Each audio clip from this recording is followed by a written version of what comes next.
বিরতির পর স্বাগত। বিরোধী বেঞ্চ সেরে এবার ক্যাবিনেটে যোগদান করলেন অনিমেষ দেববর্মা এবং বৃষকেতু দেববর্মা।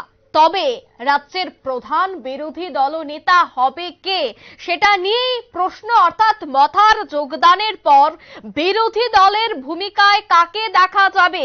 বিধানসভায় বামেদের হাতে রয়েছে 10 জন বিধায়ক।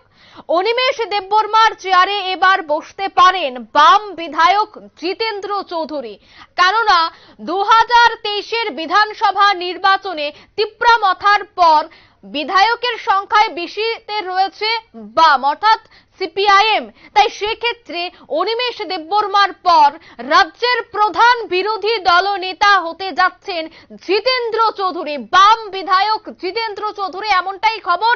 সেই বিষয়টা নিয়েই আমি বিস্তারিত জানবো। টেলিফোন লাইনে রয়েছে নিউজ ভ্যানগার্ড প্রতিনিধি বিশ্বজিৎ দেব। বিশ্বজিৎ দা, মথার যোগদানের পর বিরোধী দলের ভূমিকায় কি এবার দেখা যাবে জিতেন্দ্র চৌধুরীকে, কি মনে হয়? দেখো অঙ্কিতা, সমস্ত জল্পনা কল্পনার অবসান। ক্যাবিনেট মন্ত্রী হিসেবে শপথ নিয়েছেন তিপ্রামথার 2 বিধায়ক অনিমেষ দেববর্মা এবং বৃষকেতু দেববর্মা। স্বাভাবিকভাবেই এতদিন পর্যন্ত যারা বিধানসভার ভেতরে বিরোধী দলের ভূমিকায় ছিলেন তারা কিন্তু এবার শাসক দলের ভূমিকায় চলে এলেন। স্বাভাবিকভাবেই সেখানে বিধানসভায় বিরোধী দলের যে চেয়ার সেটা কিন্তু খালি হয়ে গেল বলা যায়। এ অবস্থায় সংসদীয় রীতিনীতি অনুসারে বিরোধী দলের চেয়ার তো খালি থাকতে পারে না। তার জন্য নিশ্চিতভাবেই সংসদীয় যে নিয়ম কানুন রয়েছে সেই নিয়ম কানুন মোতাবেক সেখানে স্পিকার রয়েছেন, সেই স্পিকার নির্দেশ অবশ্যই সেখানে সিদ্ধান্ত গ্রহণ করবেন আগামী কিছুদিনের মধ্যে হয়তো। তবে এই ব্যাপারে কারা এই বিরোধী দলের তকমা পেতে পারেন, এই তিপ্রামথার জায়গাটা নিতে পারেন, সেই বিষয়টা কিন্তু এখন দেখার বিষয়। অঙ্কিতা, একদমই। যদি বিরোধী দলের চেয়ারে জিতেন্দ্র চৌধুরী বসেন তবে ভোটের আগে কি তিনি অনেকটাই আত্মবিশ্বাসী হবেন? আবার বলুন। বলছি, যদি বিরোধী দলনেতার ভূমিকায় এবার জিতেন্দ্র চৌধুরীকে দেখা যায় তবে তিনি লোকসভা নির্বাচনের আগে অনেকটাই আত্মবিশ্বাসী হবেন।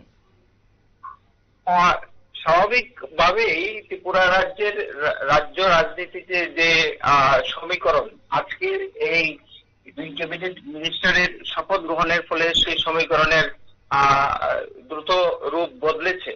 এ অবস্থায় দাঁড়িয়ে এখন বিধানসভার ভেতরে এবং বিধানসভার বাইরে যে রাজনৈতিক বাতাবরণ, সেই রাজনৈতিক বাতাবরণ নিশ্চয়ই সেখানে চেঞ্জ হয়েছে। এই অবস্থায় দাঁড়িয়ে যে বিধানসভার যে বিরোধী দলের চেয়ারের কে যাবেন বা কারা যাবেন বা কোন দল যাবেন, স্বাভাবিকভাবে এখানে একটা কিন্তু প্রশ্ন উঠছে। এক্ষেত্রে পরিসংখ্যান যা বলছে, বর্তমানে বিধানসভায় 60 জন বিধায়কের মধ্যে বিজেপির বিধায়কের সংখ্যা রয়েছে 34, মথার রয়েছে 13, সিপিএম এর রয়েছে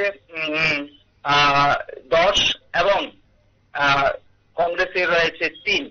স্বাভাবিকভাবেই তিপ্রামথা যখন বিরোধী দলের পদ ছেড়ে যখন সরকারে অংশগ্রহণ করেছে, স্বাভাবিক কারণে সেখানে বিজেপি এবং মথার যে সদস্য সংখ্যা সেখানে অবশ্যই বিধানসভা বৃদ্ধি পেয়েছে। এই অবস্থায় যখন বিরোধী দলের চেয়ার খালি, সেই জায়গায় কিন্তু সংসদীয় রীতিনীতি অনুসারে বিশেষজ্ঞরা বলছেন যে বামেরা কিন্তু সেই বিরোধী দলের নেতার যে চেয়ার সেটা পেতে পারেন। এবং এই ক্ষেত্রে নিশ্চিতভাবেই বিধানসভায় অনেকবার নির্বাচিত হয়েছেন জিতেন্দ্র চৌধুরী, এবং জিতেন্দ্র চৌধুরী বাম পরিষদীয় বর্তমানে নেতা। স্বাভাবিকভাবেই আশা করা হচ্ছে, বিভিন্ন জায়গায় কথা উঠে আসছে, শোনা যাচ্ছে গুঞ্জন যে সেই জিতেন্দ্র চৌধুরী হয়তো বিরোধী দলের নেতা হতে পারেন। অঙ্কিতা, একদমই। ধন্যবাদ বিশ্বজিৎ দা।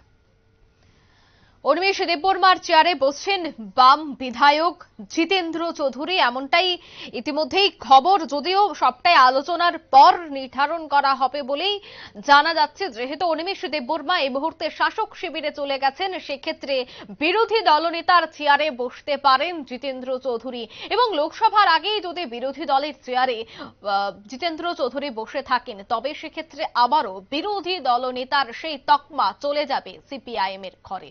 নিয়ে নিচ্ছে ছোট্ট একটি বিজ্ঞাপন বিরতি, সঙ্গে থাকুন।